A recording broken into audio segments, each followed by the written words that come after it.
त्रिनेत्र अग्नि की साधना पूर्ण हो चुकी थी। वो साधना केवल कोई यज्ञ या अनुष्ठान नहीं थी, बल्कि आत्मा की अग्नि से गुजरने वाली तपस्या थी। आर्यमान के चेहरे पर अभी भी उस अग्नि का तेज झलक रहा था। उसकी आंखों की गहराई अब साधारण मनुष्य की नहीं रही। वे आंखें मानो दर्पण थीं, जिनमें ब्रह्मांड की लपटें नृत्य कर रही थीं। चारों ओर से घने जंगल, पहाड़ों की चोटियां और दूर तक फैली नदियां उनकी वापसी की राह को और भी रहस्यमयी बना रही थीं। दोनों घोड़ों पर सवार थे। हवा में धूल के कण चमकते हुए मानो आकाश से उतरती स्वर्ण वर्षा की भांति प्रतीत हो रहे थे। रास्ते में वीरभान ने गंभीर स्वर में कहा, भाई, ये युद्ध केवल रानी से नहीं है। ये युद्ध उसके छल, उसके मायाजाल और उस अंधकार से है जिसने पूरे राज्य को जकड़ा रखा है। तुम्हारे पास त्रिनेत्र अग्नि है, परंतु ये शक्ति केवल उन हृदयों को स्वीकार करती है जो निर्मल और निष्कलुष हों। यदि तुम्हारा मन डगमगाया, यदि तुम्हारी आत्मा में संशय या मोह की लहर उठी, तो यही अग्नि तुम्हें भी भस्म कर देगी। ये शक्ति वरदान भी है और श्राप भी। वीरभान का स्वर कठोर था, पर उसमें प्रेम की गहराई भी छिपी थी। वो केवल मित्र ही नहीं, बल्कि भाई के समान था। आर्यमान ने गहरी सांस ली। उसके हृदय में जैसे एक भार था, परंतु उसी के भीतर एक संकल्प का दीपक भी जल रहा था। उसने धीरे धीरे उत्तर दिया, मुझे इसका भान है वीरभान। ये अग्नि किसी हथियार की तरह नहीं है। ये तो स्वयं धर्म का रूप है। पर जब तक तुम मेरे साथ हो, जब तक तुम्हारा हाथ मेरे कंधे पर है, मुझे किसी भी मायाजाल का भय नहीं है। दोनों ने एक दूसरे की ओर देखा। उनकी आंखों में मौन का गहरा संवाद था। वो संवाद शब्दों से कहीं अधिक शक्तिशाली था। और फिर जैसे ही सूर्यास्त की किरणें पर्वतों के पीछे डूबने लगीं, वो घोड़ों को तेजी से दौड़ाते हुए राज्य की ओर बढ़ चले। उनकी चाल में दृढ़ता थी, उनकी आंखों में विजय का संकल्प। महल की ऊंची ऊंची दीवारों के भीतर रानी चंद्रलेखा का मन किसी तूफान की तरह मथ रहा था। राजमहल के भीतर का वातावरण अब पहले जैसा शांत और सुखमय नहीं था। दीवारों पर लटकते दीपक की लौ मानो कांप कांप कर जल रही थी, जैसे उन्हें भी किसी अनजाने भय का आभास हो। समाचार उसके कानों तक पहुंच चुका था। युवराज आर्यमान और वीरभान लौट रहे हैं। वो जानती थी कि वो खाली हाथ नहीं लौटे होंगे। कहीं न कहीं उसके अंतर मन में त्रिनेत्र अग्नि का नाम सुनते ही भय की लहर दौड़ जाती थी। उसने अपने मंत्रियों और सैनिकों को गुप्त तहखाने के सामने बुलाया। उसकी आंखों में लालिमा थी, चेहरे पर गंभीरता और आवाज में क्रूरता। वो बोली, सुनो, आज से इस खंडहर नुमा तहखाने की सुरक्षा दोगुनी कर दी जाए। काला कलश इस साम्राज्य का हृदय है। यही वो शक्ति है जिसने मुझे अजय बनाया है। यदि कोई भी उसके निकट पहुंचने का साहस करे तो उसका अंत सुनिश्चित हो। लोहे के दरवाजे, मंत्रजाल, अग्निवलय सब स्थापित कर दो। और याद रखो, ये कोई साधारण शत्रु नहीं है। युवराज अब साधु की शक्ति लेकर लौटा है।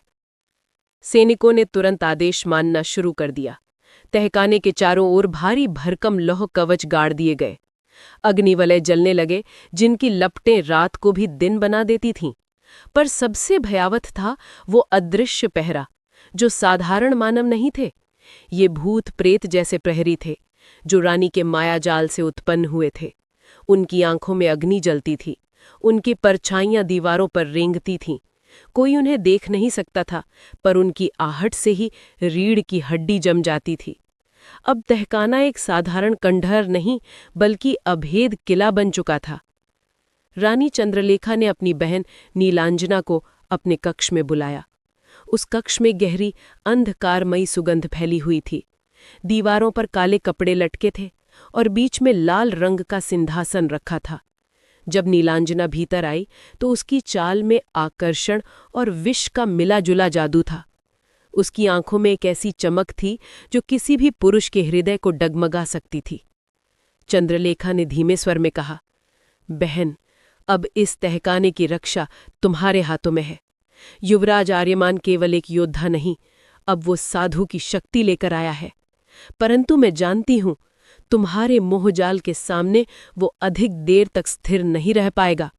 उसके हृदय को अपने मोहपाश में बांध लो, उसके मन को विचलित कर दो, क्योंकि अगर उसका मन अशुद्ध हुआ तो त्रिनेत्र अग्नि स्वयं उसे भस्म कर देगी। नीलांजना के होठों पर एक रहस्यमयी मुस्कान तैर गई। उसने धीमे स्वर में उत्तर दिया, बहन, चिंता मत करो। पुरुष चाहे कितना भी शक्तिशाली क्यों न हो, उसका हृदय उसकी सबसे बड़ी कमजोरी होता है। एक बार यदि मैं उसकी आंखों में देख लूं तो उसका मन मेरे वश में होगा। वो कलश तक पहुंचने की कल्पना भी नहीं कर पाएगा। उसके शब्दों में विष भी था और विश्वास भी। चंद्रलेखा ने उसकी आंखों में झांका और दोनों बहनों ने बिना कुछ कहे एक दूसरे की मुस्कान से अपना षड्यंत्र पक्का कर दिया। लेकिन रानी चंद्रलेखा केवल सुरक्षा और मोहजाल पर ही निर्भर नहीं रही। वो जानती थी कि युद्ध केवल शस्त्रों से नहीं, बल्कि अफवाहों और संदेहों से भी लड़ा जाता है।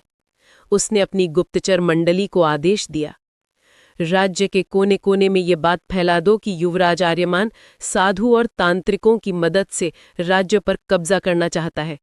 वो अपने पिता को गद्दी से उतार कर स्वयं राजा बनना चाहता है। धीरे धीरे ये जहर नगर में फैलने लगा।